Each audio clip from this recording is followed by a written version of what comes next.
Gary, many congratulations. Thank you, Off Phil. and running here at the Betfred World Matchplay. Wasn't a classic. How would you sum it up? No, definitely wasn't. I could use a few words, but definitely wasn't a classic. But no, Chizzy, you know, even 140s, we should be on 10, 15 140s through that game. I think I hit about 4. You know, it was scoring game wasn't there. You know, it was scrappy. This was billed as the tie of the round. Did you feel that extra pressure? People talking about it? Or Yeah, that's like what they'll say. I'm like, God, have you seen me play lately? You know, it's just one of the things. Chizzy, I mean, I'm gutted for Chizzy as well because I know how I'm a big fan of Chizzy, and it's like I say, it's not just been 1 or 2 years he's been good. He's decades. You know, since the Worlds at the Lakeside, he's a classy player, and he should have a hell of a lot of TV titles behind his name. You come here smiling and enjoying darts for the first time in a long time, and I think it was your word. I'm enjoying annoying people again. Oh, you know me. I like a wind up. You know, people call me this and call me. I love a wind up. If I can wind somebody up and they bite, I'm gonna keep going. It's that thing. No, it's just a few of my mates say that's you, Gary.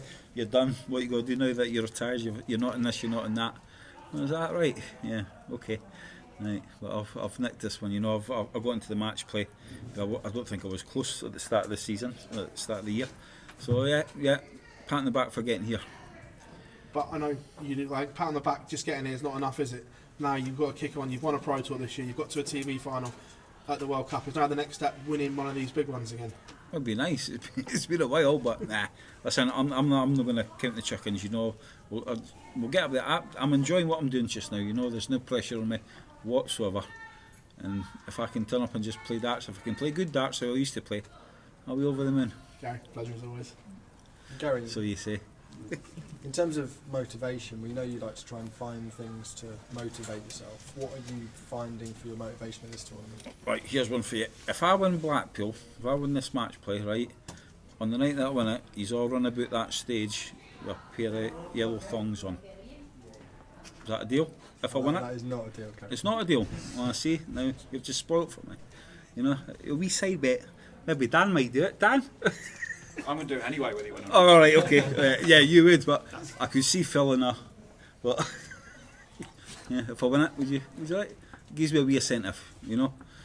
Don't bother buying me a car or that. I'd rather see you run about with either a kilt on or something like that. But, nah, it's just little things, you know? People say, you're done, you're past, but when they say it, kind of, it gets them a go a bit, and I try to push it a bit more. You talked about the practice you've been putting in with Ryan and how that's improved this year. Was there disappointment that you weren't able to bring that game out on stage? No, because the last time I threw a dart was the World Cup. So I've had a few weeks off without throwing a dart. I've done an exhibition on Friday, and then I've done Monday, Tuesday at Leicester, and that's been it since the World Cup. So that's not a lot of darts been thrown since then. Up to then, I was playing well, but you know, I'm allowed a holiday. So there's a lot of dart players allowed a holiday. Cheers.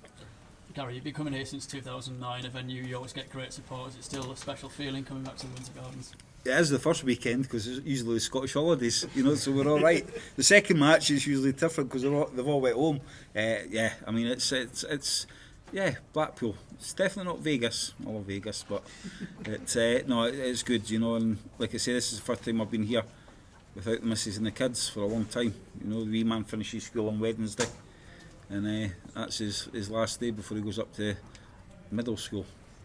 And so if it doesn't work out, hopefully I can get back up and see him finish his last year at school. First time unseeded here for a long time. Is that a different feeling running into someone like Dave in the first round? I think it actually works in your favour. You know, there's many a time you ask any seeded player that they're playing, like Gavin Price playing Stephen Bunton, we know how Stephen can play. You know, Rob Cross, Daryl Gurney. I think the seeded players got a bit more pressure. You know, they're like, oh, can I get beat with him because he's not even in the top 16. And it takes the pressure off you a wee bit, so yeah. Daryl Gurney up next. He said earlier on after his win that perhaps you don't like playing up on that stage on the Winter Gardens. What would you say to that? I don't like playing him, or he doesn't like it. That you don't potentially like playing him on that stage? Oh, we'll see on Tuesday night then. Chance for a bit of revenge for last year? See, it's all the night. I'll speak to you after the match. After that, it seems like maybe a little fire underneath your belt now, huh? Yeah. Oh, that's a Blackpool accent, isn't it? Where's that from? That's American accent. No, I was going to say you're poshing from Canada. Sorry. Yeah, no.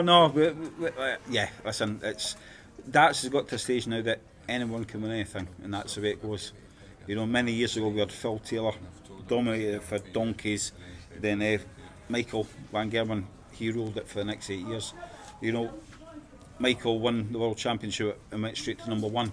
I won it back to back and got beat in the next final, and I still never got enough money to pass Phil Taylor. That's how far that man was in front of us. You know what I mean? So I won 2 back to back and then picked up the runner-up prize. Still never got close to Taylor. So that was the difference back then. You know, Taylor was that far in front of everybody. You know, just like what Michael used to be 4 or 5 years ago. You could probably win 3 world titles and still be behind him. That's how far in front he was. So, yeah, it's definitely getting harder. A little bit different weather-wise up there. Cooler this year, huh? Oh, it was lovely. Lovely, I bet. Lovely. I've not seen rain in Blackpool for at least 3 years. It used to just piss down constantly, but it's been the last few years. It's been an absolute sweat box, you know. But it's nice to play up there in a bit cool. It's warm on the stage, practice room, nice and cool. So a little bit of rest before Daryl. Is that just being relaxed going up there? Yeah, I'm going to try getting a bit of fishing on. There you go. Thanks for your time. And just one quick one from me, Gary. You're right, no. I know that you've obviously, Dave was the seed this time round, but you've got a pretty good record against him compared to, I think you've won 8 of the last 10 before today. Did any of that feed in? And obviously he's not got as much TV major winning experience. I've got some records I've got against players that are fantastic, but they're going to beat you one day. You know, it would be nice to go through your life just not losing to them, but one day they'll catch you out. You know, Andy Smith, the pie man that used to play darts, I could not beat him for the love of bloody money. No matter how well I played, how rubbish I played, he always bet me.